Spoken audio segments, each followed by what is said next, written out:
اور سفر شروع کر دو، چلتے جاؤ چلتے جاؤ۔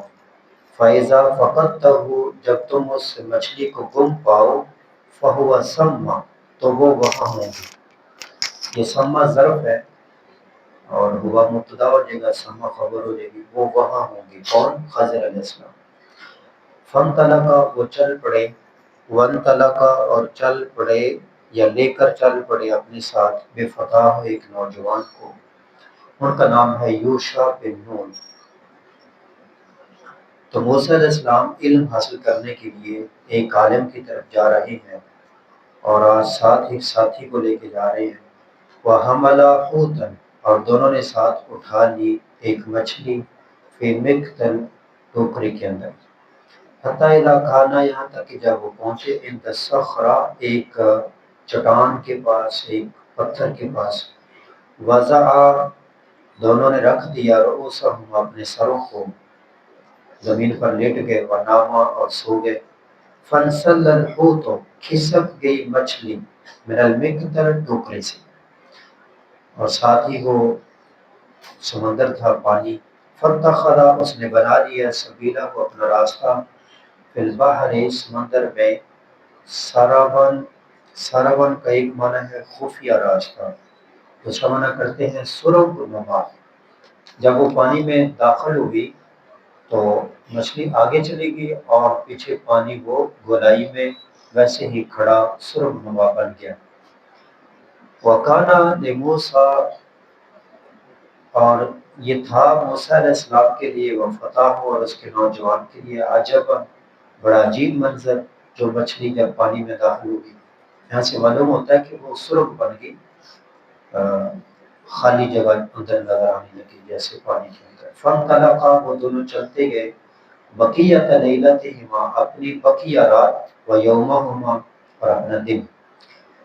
فلما اصبح، جب صبح کی، قال موسیٰ، کہا موسیٰ علیہ السلام نے، لفتاہ، اپنے ساتھی کو، آتنا غداءنا، یہ قرآن کریم کی آیت ہے، یہاں حدیث کے اندر ویسے ہی آگئی ہے۔ اس کو بولتے ہیں کہ قرآن کا اگر ٹکڑا اپنی گفتگو میں آ جائے تو اسے بولتے ہیں اقتباس، یا حدیث کا ٹکڑا کوئی آدمی یا شعر کا ٹکڑا بتائے بغیر اگر اپنی گفتگو میں لے آئے اسے اقتباس بولتے ہیں۔ تو نبی صلی اللہ علیہ وسلم نے یہ آیت پڑھی، آتنا غداءنا، لاؤ ہمارے پاس اپنا ناشتہ، کھانا، لقد لقینا، یقیناً ہم ملے ہیں، من سفرنا ھذا، اپنے اس سفر سے، نصبا، تھکاوٹ۔ یہاں پر شارحین بیان کرتے ہیں کہ پہلے سفر سے ان کو تھکاوٹ نہیں ہوئی تھی، لیکن جب وہ اپنے ہدف سے آگے نکل گئے تو پھر ان کو تھکاوٹ ہوئی۔ ان کا ہدف تھا کہ جہاں پر مچھلی گم ہوگی تو وہاں پر آپ کو ملے گے خضر علیہ السلام، لیکن جب وہ وہاں سے آگے کراس کر گئے تو اپنے گویا کہ اپنے ہدف سے آگے نکل گئے۔ تو اپنے ہدف تک انسان تھکتا نہیں، جب وہ سے آگے نکل جاتے ہیں پھر تھک جاتے ہیں۔ یہ بیک سائڈ میں دو کون بیٹھے ہوئے ہیں؟ آپ دونوں ادھر تشریف لائیں، استاذ تو نہیں، آپ دونوں آئے ادھر ہمارے پاس۔